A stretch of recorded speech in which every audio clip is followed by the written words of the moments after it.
Thing equations. Yeah, so much work. And I don't know about the small items for today.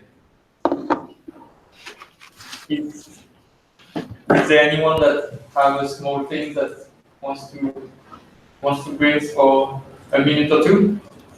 Yeah, I've got something. So I guess just looking for a review on the pull request for discretized tutorials. And there's also a pull request for models and mapping for SimPEG tutorials with like the tiniest refactoring. So if those could get in, that would be great. It seems like pretty low-hanging fruit and that the review shouldn't take too long. But those are things that we could get in and vastly improve the website. Good. I would be a fan of that. vastly improve the website. Actually, on that note, I'm happy to try and jump in and review. I honestly will not be able to get to it until this weekend. But I actually think if somebody who's perhaps a bit newer to SimPEG is willing to actually go in and give that a try, read through, post questions and things like that, that would be extremely valuable. Is there anybody who would be willing to actually like just take a crack at that? For the content, yes, yeah. Do that, yeah. But I cannot help you on the how you compile stuff and so on. Of course. That's fine. But I mean, it's been generated on Read the Docs, so you wouldn't even have to get the whole. Okay, so you set me up and could show what I have to do, but it will be like I need 2 days. I have other things to read. Oh yeah, me too. Yeah. Yeah. Okay. We can get together on Friday. Good. I'll do that. Thank you, sir. Excellent.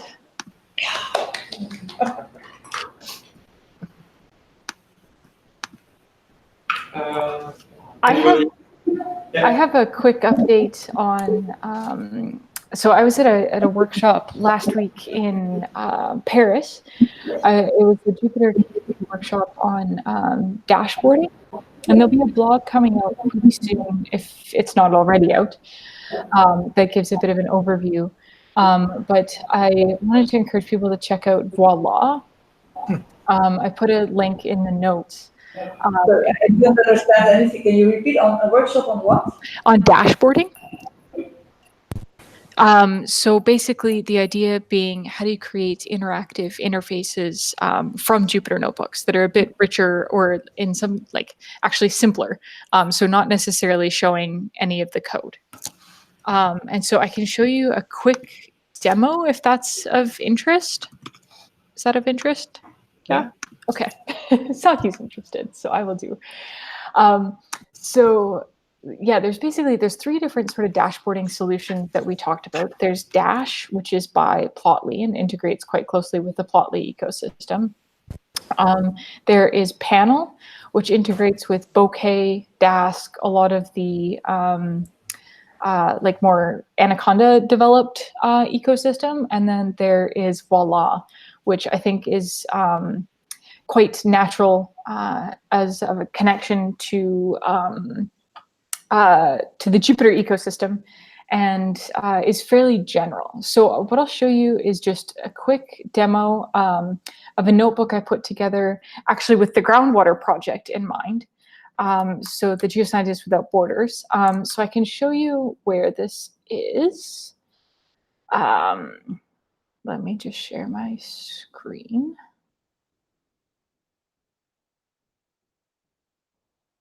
Can you all see that? Yep. I'm going to assume yes. Okay, excellent.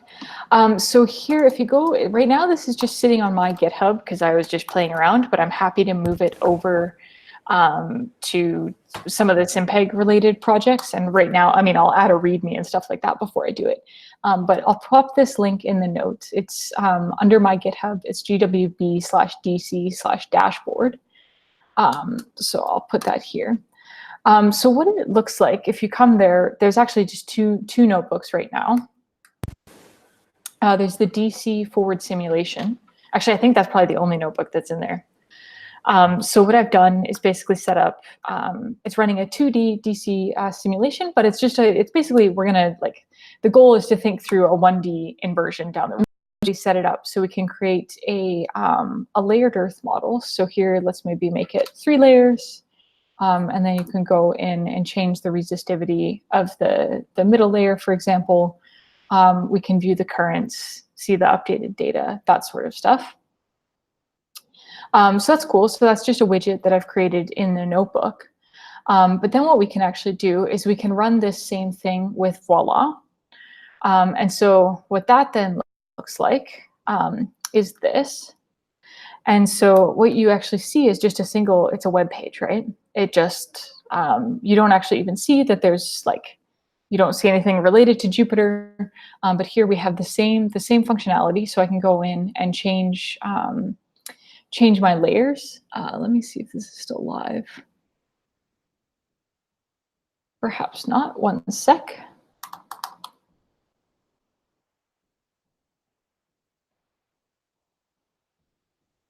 So what I'm doing to run this is instead of running Jupyter Notebook, I just run Voila in this repository.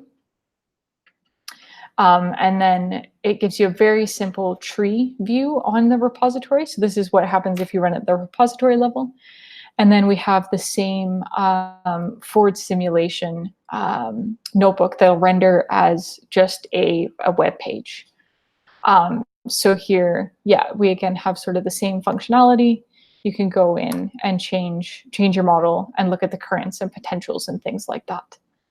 And so what's kind of cool about this is it's actually the way that it is serving the notebook is different, or the way that it's serving the content is actually very different than the notebook. This actually was set up with the use case in mind that you don't want users to arbitrarily execute code.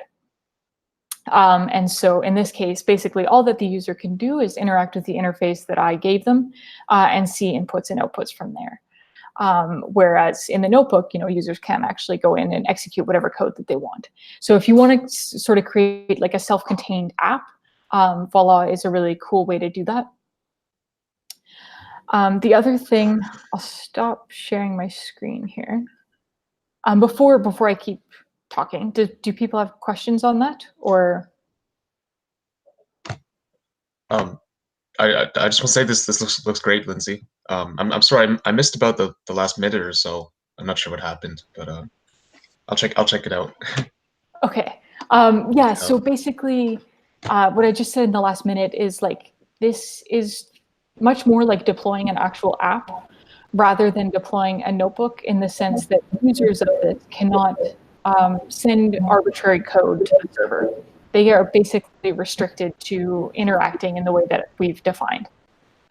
Okay. Do you remember there was a Jupyter dashboard? Yeah, I haven't been using it at one point. Is that very different from that? This is like the updated version, basically. So Jupyter dashboard, I think there's sort of thoughts that might go into what that'll look like down the line, but Voila is flexible enough that even if there are changes, or even if there is a dashboarding mode within Jupyter Lab where you can lay stuff out specifically, you can still sort of use that idea within Voila to serve a standalone app. All the libraries need to be installed on the user's machine, though, right? Unless you deploy it on Binder. Would it be a layer on top of Binder? So there's a couple things going on.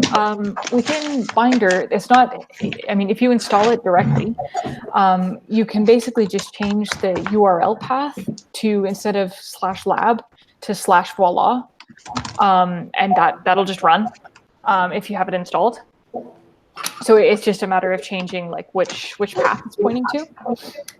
Okay, so just on a website, you always need this thing to be installed on the local computer to make it run. Okay. So there's a couple things going on. Right now, this is talking to my installation. We can do the exact same thing on Binder, just as you would with a notebook. But then the other thing that we chatted a bit about is the ability to basically wrap this up into a Qt app. And so like I can basically define a standalone application that runs this notebook. And sorry, I'm gonna mute people. Guys, can you mute your mics, man? It's crazy. Whoever's typing, it's nuts. Yeah, okay, so you can set this to be basically like set it up so that it is a standalone installable app, if so desired. And so that's not like it's not a streamlined trajectory yet, but I did work with one of the developers who was attending the workshop as well to actually do that for this app. So I've gone through the workflow once, and we can basically deploy this as like a standalone, you double click installer and go. Which is pretty exciting. That's fantastic. Yeah, and then the other quick update on the GWB project, I was working a bit with UV. He's one of the core Jupyter developers here. And we were figuring out basically, well, he was figuring out. I was just telling him what we need, and he's figuring it out, which is awesome. But it's expressing some of the constraints around not knowing what kind of computers people are going to have, not wanting to actually have to really deal with the installation and all that sort of stuff. And so what he's been working on is basically setting up effectively like the idea of a repo, a repository to a USB stick. So what we can do is basically set up an Ubuntu or like a Linux machine that actually runs off of a USB stick that has all of the software pre-installed. And then all you as a user have to do is restart your computer and instead point it to the Linux version running off of this USB stick rather than your root environment. And we can have basically complete control over that software environment so people can get you don't have to worry about trying to deal with their crazy Windows systems.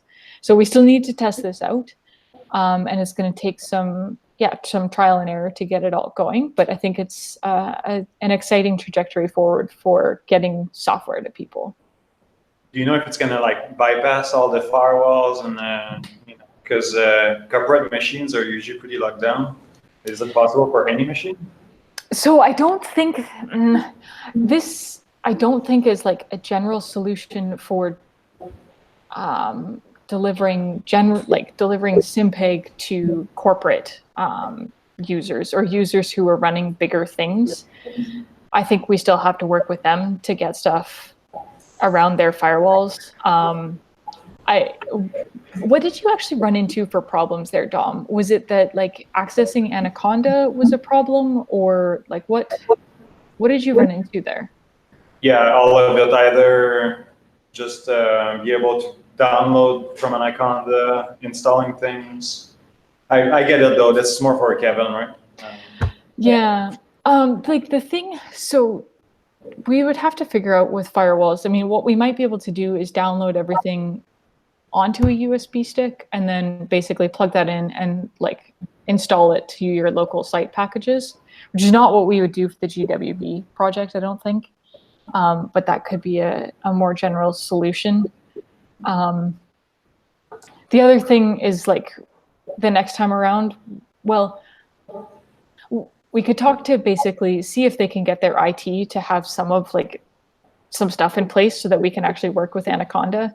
If not, then we can probably set up our own installer, but don't know enough about like corporate firewalls to know how to get this set up. So yeah, it's an IT. It's an IT problem. It's not our problem. Right?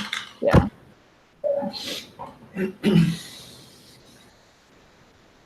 Yeah, so that's all I wanted to show with that, unless other people have questions. Happy to move on to the main event. Thanks, Lindsay. I have maybe a small update. Yeah. Well, it's with regard to this thing for kids that I'm trying to create here with a few people, and I went to the science world here to speak to the people that do outreach and work with teachers and stuff like that. And they suggested something quite interesting, actually, is to try to work on something with Scratch. Do you know this language, Scratch? It's like a coding tool for kids. So it's something like Lego, actually. You get blocks that contain like if statements or else statements, or you can actually code anything with that, but it's more like you have to place it visually in a certain order. And so you can create from little stories with animated figures up to really full-fledged applications. So they were saying is that teachers are using this more and more, especially in BC, where they have a lot of curricula where they have multidisciplinary tasks to accomplish. So it's not only teaching science or teaching art or they have to mix activities or mix objectives in one activity. And so they were saying, yeah, that would actually be a nice thing to think of a simple like application or illustration of something, a geophysical phenomenon, and try to create it with that language so that kids could actually remake it and also learn coding actually while learning something about geophysics. So I was thinking, if I still find the time or afterwards, does not have to be when I'm still here, it would be good to pick something actually from the SimPEG website, like some of the applications that you have made, simple things, and try to reconstruct it with this simpler language, maybe in a different way, but so that we can also refer them to the more complex code and so on later on, but that the simple thing also exists. I think that would be actually nice, and I think it was a nice feedback we got from Science World. That's actually what they teach teachers to start working on this computational thinking, getting Content. Yeah, like making kids think like a programmer. That's actually the idea there. Do you have any thoughts about an example? But I was thinking of, like, if we're now writing some scripts on content, and for example, we will make one on a compass, one on like this seismograph. Well, it would actually be nice to code some of the examples of the experiments that we put there. For example, that they can actually create their own compass, and that, for example, in the code you could have an object that is magnetic, and if you move it around in the image, it affects your compass or something like that. I'm just thinking of something playful, but yeah, that is then related to the other content we have then. So, well, it's still an idea, but I think if, like in the course of developing this, it would be nice to have multimedia content which is related to each other, and I think that's a possible way to go. Because I think the Jupyter notebooks is really too advanced for younger kids. That could be maybe in the last years of secondary school, but then that's all. Whereas with the small Scratch thing, there's even a Scratch Junior, which is for kids for 4 to 5 years old. So that's really, well, we'll have to be creative to do something with that. But I think there's do for they example, have a lot of those kind of on display inside? Yeah, there's a lot World? of, well, not inside, because they were actually, that was quite funny. They were actually like also saying, we don't have funding for this, and if you create content, we will help you put it on our website and getting it to other people. So it's not that they have so much more than we do. They have a whole set of experiments already on their website, but not so much with Scratch. It's more that they help teachers to get to know the tool and to develop their own lesson plans. So are these done on a website, or are they physically there inside? Well, Scratch is something which is developed by MIT. And on that website, you have a lot of examples of projects by people all around the world. All users can put their stuff there. And for example, I found something on plate tectonics, like some application where you can click and it explains different stuff about plate tectonics, or yeah. But you have examples that are interesting and some that are not very relevant for us, but you can create anything with that. You can make an animation, just also story, you can, yeah. Okay. I think that's something good to know, yeah. I've just posted a link, because the example that I was thinking of when you mentioned seismic was the one that we did for ray tracing. So basically showing reflection paths, refraction paths, in the direct ray. And those might be nice for us, just like a single layer over a half space model, just because it's like the physics is pretty simple. And very visual. So Rowan has a nice page where there's like a whole bunch of like small examples sort of explaining some ideas about rays. So there might be some things in there that prompt some ideas. And so the good thing is that they were saying actually teachers are asking for applications. Like they often don't have the time to develop a new project from scratch. They rather use existing projects. So if we would develop some content that goes with curriculum here, it would really be useful for a large community too. Yeah. Which is a great way to get our ideas and geophysics out there. So yeah, just if you have time to play around a bit, you can you can have a look at that. Okay. Nice. Thanks, Sarah. So I think we will move on to Bahir and his presentation about his research for potential fitted version for geothermal in Iran, right? Hi everybody. Yeah, this is a goal or title of our research. Yes, and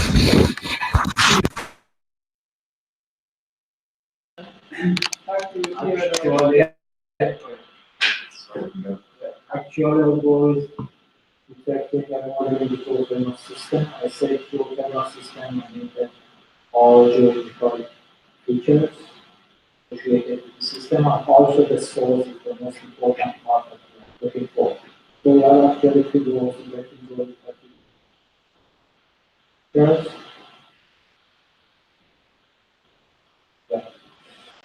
Associated with geothermal system and Sorry to interrupt. Would you mind moving the mic closer to Vahid? I'm having trouble hearing. Vahid, why don't you come over here? Put the mic there.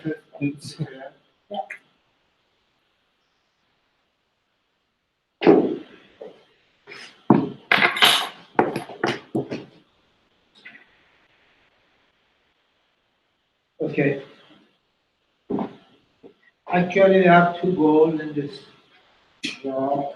Actually, detecting geological features and their source that can be magma chambers or intrusions. Not still clear that which one is true. Uh, we use we use several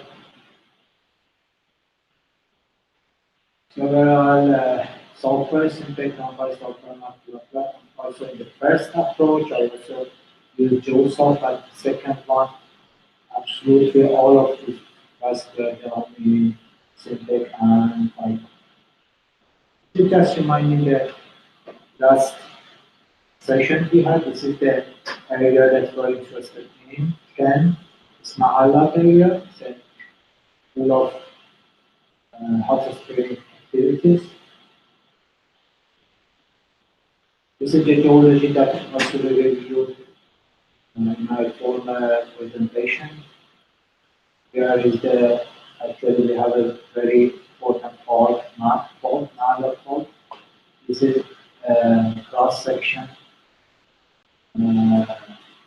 through Zakos, and not onto this time here. No, we have two different regions. One complete region, about 200 kilometers, central region.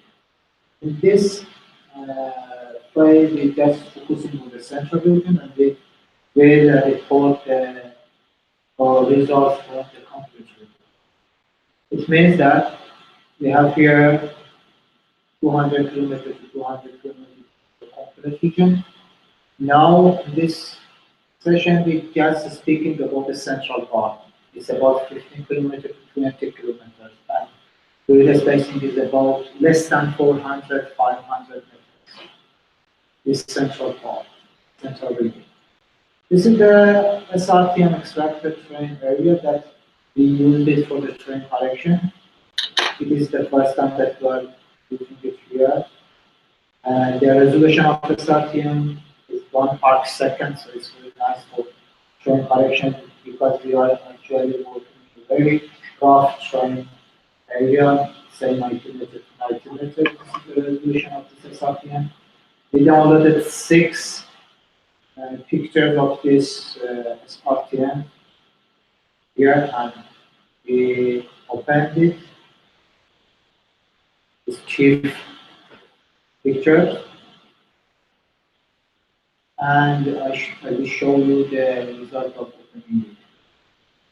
So our first approach is the first step, generating DTM subTM from Turkey for geologists and geophysicists use. Topo correction, Google anomaly, or residual anomaly, the first step has been done in OSIS method. And for the second phase, we use the Python and NumPy side-by-side, say edge detection, alpha continuation, power spectral density, and conversion. The first approach. This is the result of frame complex for the complex region. We extracted from the SRCN, say 200, more than 200 kilometers, about 210 kilometers to 220 kilometers. You see the trend of starters very nicely here is reflected. North west to southwest, and we have some areas above 4,000 meters high. This is the terrain correction which has been done in GeoSci in the first approach. And somehow we have something about physical part of the topography. This is the Google anomaly. We have here 360 gravity data point that is not here. We have a gap that maybe should be actually interpolated. It shows for us. This is the residual anomaly. At the first step, we remove the 1D precolonial fitting from the Google anomaly. Here you see the result. Different by 1D precolonial fitting. Yeah, this is the first edge detection. Edge detection for this kind of anomaly is very difficult for with a typical method, because in typical method we actually use gradients or even with phase models. But I found that this is sci-fi image processing very useful for this job, and I actually use the image processing for this edge detection, and you see that for the first degree residual anomaly, we have a nice image for edge detection. The first step for the first degree residual is alpha continuation, because we want to have a rough estimate for the maximum depth. That is the most difficult and most important parameter before inversion. So I actually wrote a program in SimPEG for alpha continuation, and I started from 100 meters to 2,000 meters. You see the results with 100 meters, 300 meters, 500 meters. The figures actually are very similar to each other. And when we say to 1,000, the figure is changing. The rough estimate for the first degree is very difficult to say. Let's say between 500 to 1,000. This normally is under 1,000 meters. Sorry, just to jump in real quick. Thibaut, can you check your settings? I think that the mic is actually the webcam. Yeah, it could be because we had issues with that. So Because I can hear you way, way better than I can hear Vahid. So if you can check your setting, that would be awesome. that was the right. Yeah. Can you tell them? Can you hear the data? No. Yeah, that's working. Thanks. Yes, after this upward continuation, we have a rough estimate for the first residual anomaly, say between 500 to 1,000. Then we calculated the power spectral density to see the alignment of the anomalies, the symmetrical aspects of all of them are just for degree 1, and see that it's asymmetric, various size of anomalies, different shape of anomalies, and we have two alignments, north east to southwest, that it's the actually direction that we expected to be, and another direction from northwest to southeast that is somehow strange. This, but we see asymmetrical characterization of this PSD. I plotted it on the grid of data to show the characteristic of the anomalies. It is for the degree 1 that is not so nice. And this is the residual anomaly for degree 2. So use degree 2. We see some local anomalies here more than first degree. It's absolutely different from first degree. This is the problem sometimes, how or which degree we should use, 1, 2, 3, maybe give some different results. And you see it here. This is the edge detection for the degree 2. Again, we have a good edge detection. We can see the age of the anomalies. They are deep anomalies, and some of them are regional alpha, so it's difficult to extract this age by other methods. So what are you seeing of interest geologically there, Vahid? If you just look at that diagram, what is it? Yeah, and in age detection, we're just looking for the age of the anomalies as closely as possible. It means that for this part, for this red part, you see, for this red part, you have a sharp border here, for this part also here, for this one here, showing the borders of the anomaly. And when we have regional anomalies, it's very difficult to find some sharp boundaries. We say that age detection is some kind of suitable for local anomalies, not regional anomalies. Just getting a qualified measure for the, you see here, for the borders of the anomalies here is the for positive anomalies, and this one, for example, it is the border of anomalies that cannot be detected with other methods.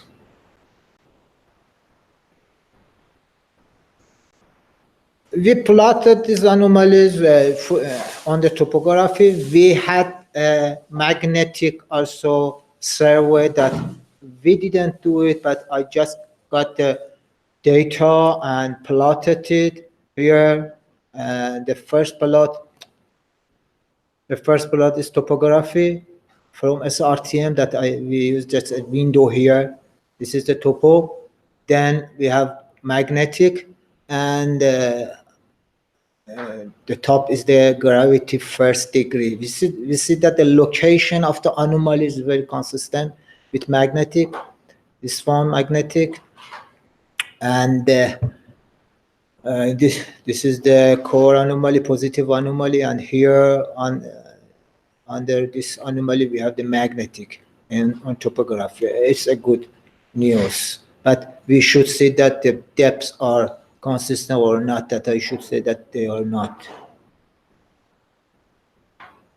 This is for degree 2 upward continuation for degree 2, because in degree 2 we have more local anomalies in upward continuation, 100 meters to 2000 meters, and upward we, considering these figures, we have a rough estimate between, say that the maximum is under 500 meters, that actually are not, it's not very deep anomalies.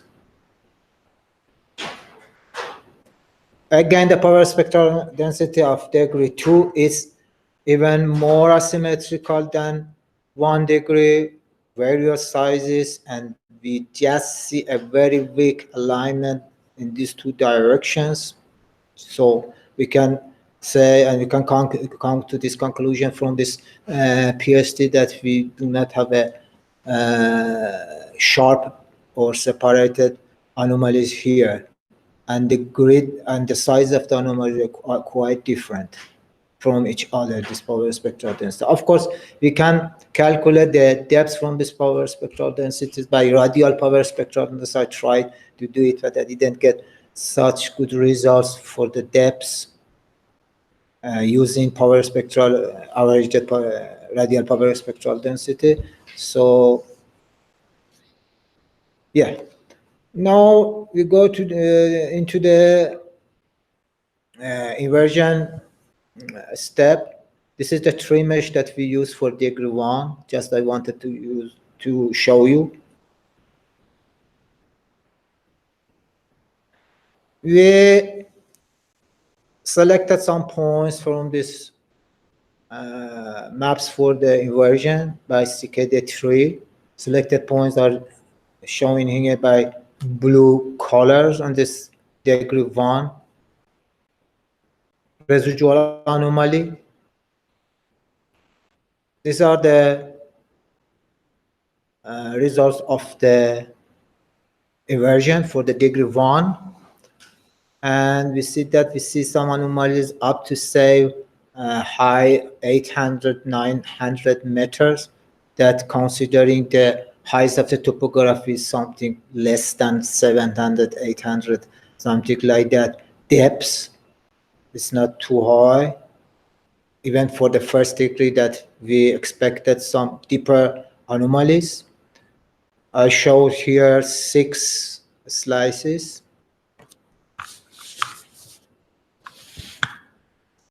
From 1,500 to 60 meters high to 760, that here the anomalies are very big, are very weak, and say 0.2 gram per cubic centimeter.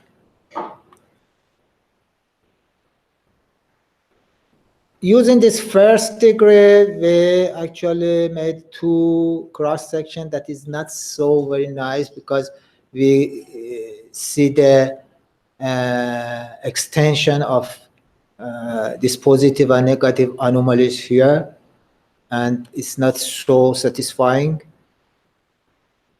in this modeling. For degree 2, again, we selected sample investigated 3 in SciPy. And this is for degree 2 that show this coincidence of the locating these anomalies on each other. It's absolutely nice. And these are the results for degree 2 HS slices.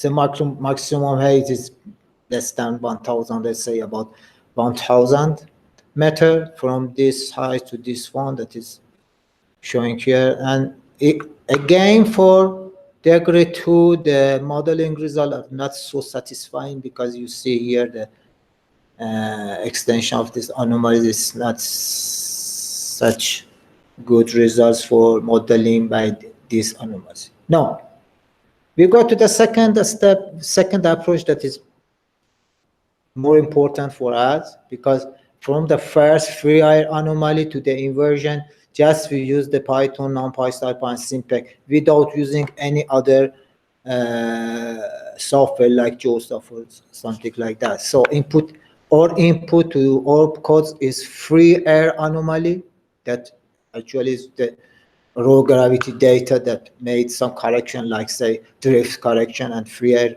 correction. It can be done in Excel, it's very easy. Again, we generated a SRTM 1 arcsecond like before. Topo correction, Booger anomaly, residual anomaly, all of them have been done by using the integral gravity modeling in SimPEG.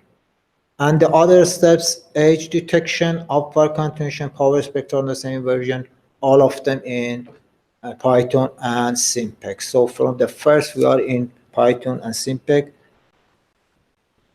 You see, this is the free air anomaly. I just wanted to show you the consistency of the free air anomaly by topography here. This is a free air anomaly on train correction extracting from SRTM. This free air anomaly forward modeling and complete Booger anomaly. The complete Booger anomaly is minus 100 to minus 50. That is absolutely acceptable, reasonable. Forward model training has been done by computing the model from reference surface, say ellipsoid, to the ground surface. So we computed the whole gravity effect of this area and subtracted from the free air anomaly. So we reached to the complete bug anomaly. This is the residual anomaly. We use the detrending degree 2 by writing a script in Python.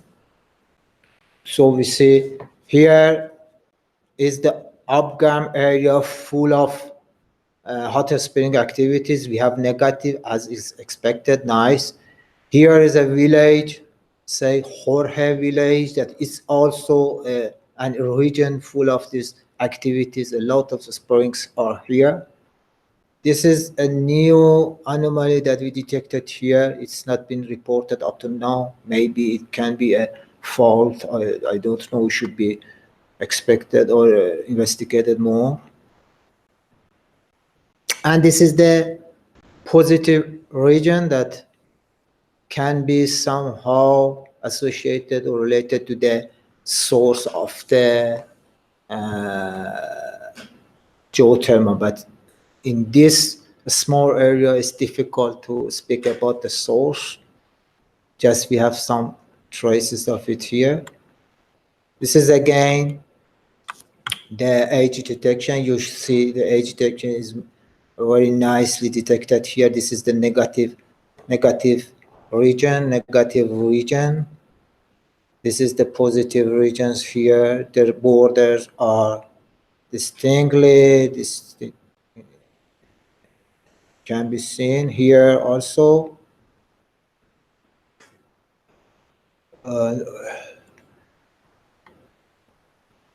Again, no. We have some kind of shift between our gravity residual anomaly with the magnetic result, but I have some interpretation, geological interpretation for this shift, because the depth of our anomaly here is say about 2000, 1500, that the magnetic depth is less than 1000. So this magnetic field, this magnetic anomaly does not belong to the source of the geothermal. It can be an intrusion or something like that, but the chamber or the magma chamber is not here. It can be here for us, but of course it needs some more investigations, and also we will probe it in our complete region surrounding this central part for approving this, the source of anomaly, the source of the geothermal here. Again, we use the upward continuation method for the estimating the maximum depths. You see here about 2000, still the pictures are different, somehow various, so we say that it can be some kind of, say, more than 1000, or it's difficult to say 1500 or 1400 by upward. It's just a rough estimate. This is the PSD. It's very interesting that this PSD, power spectral 2-degree PSD, is very symmetric, smooth and vertical trend that actually was expected from our geological evidences or previous surveys. And we have north-west, southeast dominant, this one alignment, and a weak alignment here, that this is the direction that we were waiting for. So much better, this PSD is much better than our former result that I showed you. This is a residual anomaly. Again, we selected some point for inversion in SimPEG. These blue ones here are the points that are selected by CKT. The results are much better, and so we can see a very positive anomaly. There was a positive area here in the middle, and it continues up to 75 head. It means that about 1,500, 600, 700. That it absolutely is much deeper than the say the 1 degree or 2 degree extracting from GeoSoft. So somehow we are close to find the source of the geothermal. It should be somehow between about 2,000, between 5,500 to 2,000, and our modeling result is very close to this value. And you see, the result of 2 cross section is much better than before. Here we have the maximum depths here in 2 Y slices. This cross section is absolutely improved compared to the previous ones. Yeah, and it's that symbolic of Persepolis. Any question?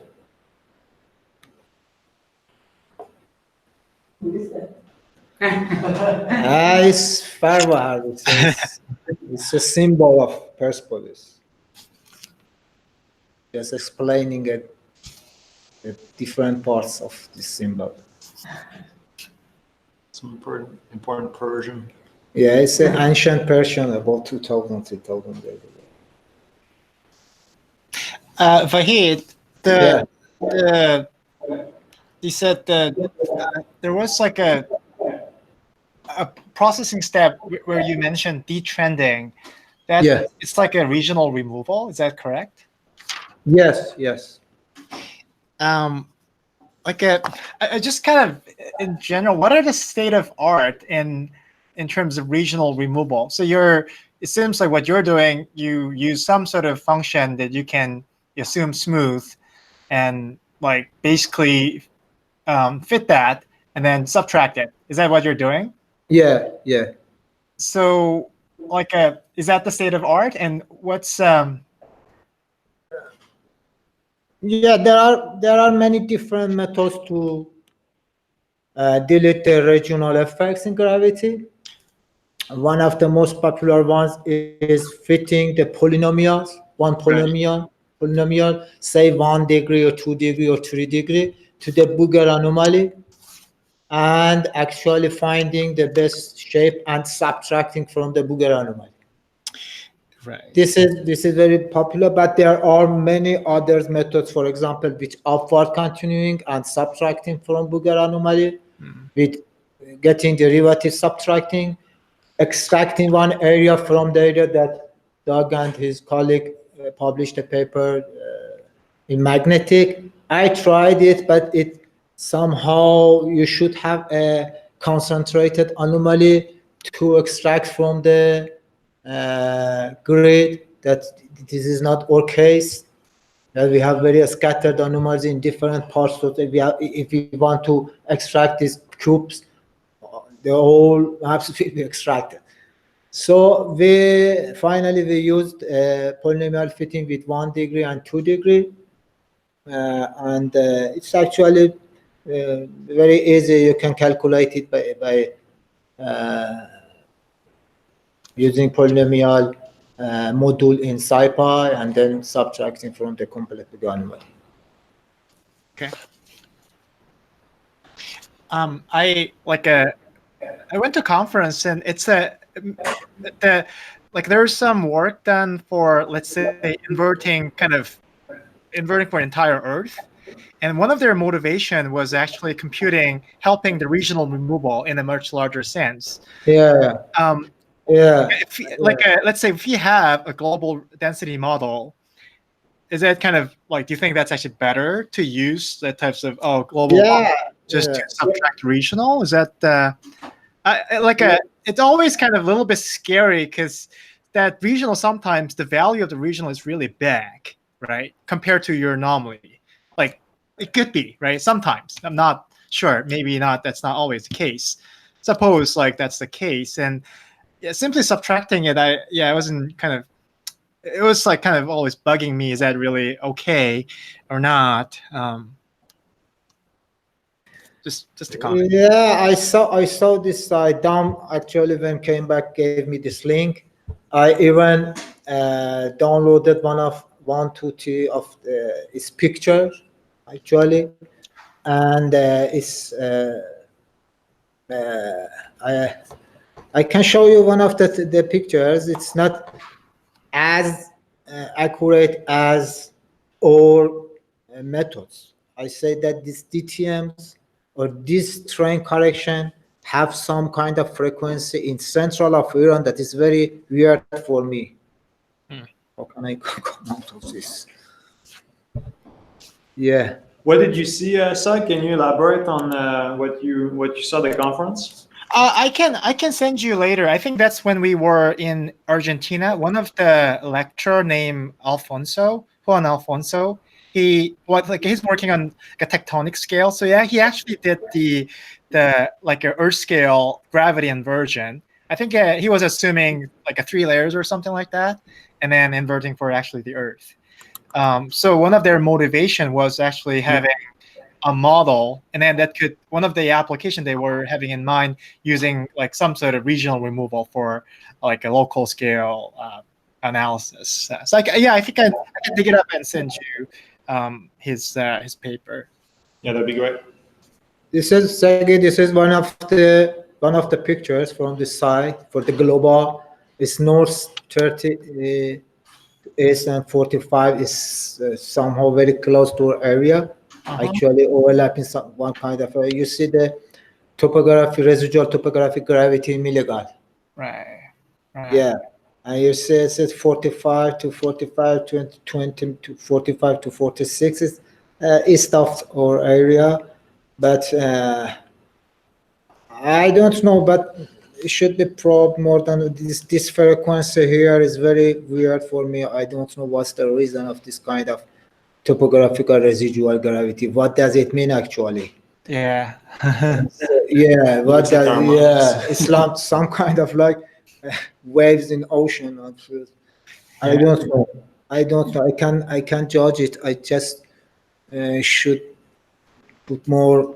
I'll see the results on Zagros and mountainous area and the Alborz and see because this area is not a very rough terrain area, and we see the results. Now we should see on the mountains how can they be. At the moment I forgot to use it as a terrain correction because we have much more in my opinion more accurate results for terrain correction. This is global models. Maybe it can use for some very deep anomalies and very coarse grid spacing, say for Moho or like this, but for mineral exploration or near surface targets, say less than 1 kilometer, 2 kilometers, we should apply some more accurate methods for terrain correction.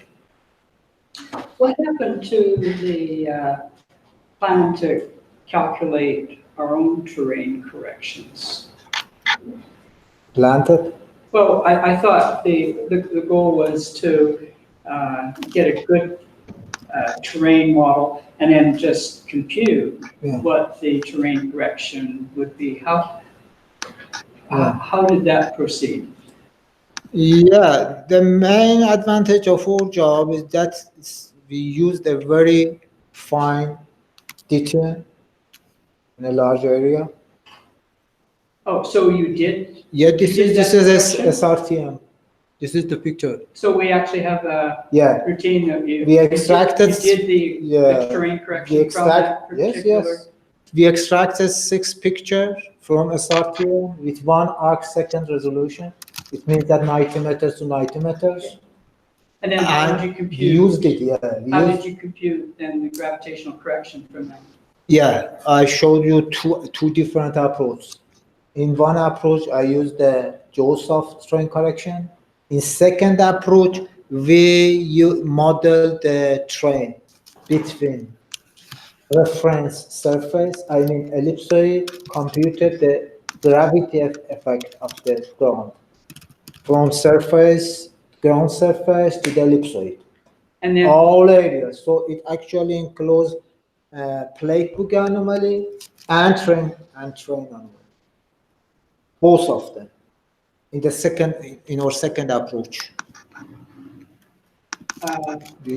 Don, can you help me out here? I mean, is that what we were, I mean, initially what we were planning to do was get a 3D terrain model, right?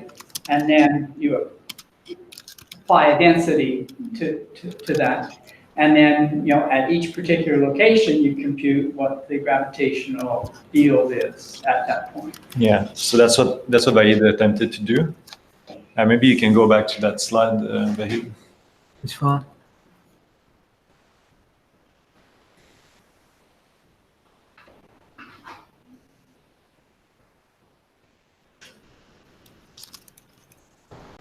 Yeah, this one. That's what he attempted to do here. My feeling is that we haven't really. Yeah, still we should work on this complete boogie. The values are very nice, but the figure should be, I expected, somehow different from Fourier anomaly. Just the values are acceptable, these values. Still, we should use finer grids for this train correction. What do you mean that smaller cells? But when you say you did both, there is both a boogie plate and a terrain correction here? Yeah. Why do you need to do both? Because when you calculate the gravity effect, here is the ground surface. Here is this is the topography. Here is the ellipsoid, yeah? It means that when you compute the gravity effect of this is the plate, boogie, and train, all of them. But the Ford model from the ellipsoid to the top topography, this should be your correction, right? Because otherwise, no. Actually, plate boogie typically say that from the point on the surface to the ellipsoid or geoid. This is the plate. Yeah. Then we have some topography. Extra. Yeah. It's topography. So if we can compute from the reference surface to the train exactly with one measure or very fine cells, we computed both of them at the same time. Oh, I see. You haven't applied both. Yeah. I see. Yeah. So okay. So we still need to figure out why they're so similar. Yeah, it should be. We should work on this one, or maybe use some fine, or say a smaller cells for this complete boogie. The values are nice, but the figure should be somehow expected to be different from Fourier anomaly. It's very similar, and it's a point that still needs more attempt. And even in your modeling, you can still see the topography, right? Yeah. And when you're doing inversion, are you using gridded data? You're just using the data that you have? On a gridded data, because we have just the real data are say about less than 400 in say 15 kilometers to 20 kilometers. That's it. That's all you got. I mean, what's wrong with that? I told you to say that. Why fabricate data? It just 370 data. But it's a typical way everywhere. So you interpolate, you extrapolate, you get erroneous features, you invert erroneous features, and you're going to get stuff out that. What do you think that what you're doing? No. You're actually virtually increasing your data, but you don't have more than what you have. Yeah, but 370 data is it's 370 data. That's really good data, right? I go with it, right? And then you invert those data. That's all you have. The other stuff is just imagination, and it might be good imagination. It might be bad when you take the data to the, for example, every software, all software, and you make grid is interpolation. For visualization, it's fine. It's great for visualization. Yeah. That's not what we do for inversion. All of them uses interpolation. Well, I don't care. I mean, that's just visualization. I don't think it's true for inversion. They use interpolation for visualization. Do they use interpolation for inversion? Well, if we have a regular grid, but we are speaking about the very rough topography, yeah, and we can have a regular or nice grid in this field. That's fine. So, yeah. You don't need it. You could have point here, point here, point here. Da, da, da, da. So scattered, just a scattered. That's Sure. scattered. Yeah. What's wrong with that? That's the only thing that you have are the data. That's the only thing that's true. We can also try it, but Even then. Yeah. There's a point to be made though, is that if you have very scalar points, sometimes it's better for the inversion to move your points to a resolution that makes sense, right? Because if you have very scalar point very close to the surface, the inversion can struggle with that, even with the sensitivity. I'm not sure that we can. I show this because is you don't have any frequency. this is the real booger anomaly without you see in this area in the northeast. Yeah. We have a very gap of data, and the main anomaly is located in this area. So what can we do? Why you don't make up stuff? You don't make up data and then invert it. I mean, This one invert this. I mean, you would want to, truncate, at least truncate all the stuff that's in. If you're really willing to grid up, at least remove the big gaps, right? Because this is all linear interpolation. This is not real, right? No, these are the real data. Yeah. It's before. It's before interpolation. Yeah, that's how you. This is the interpolation you see here. Oh, very nice, beautiful. You see it. It's such a nice anomaly.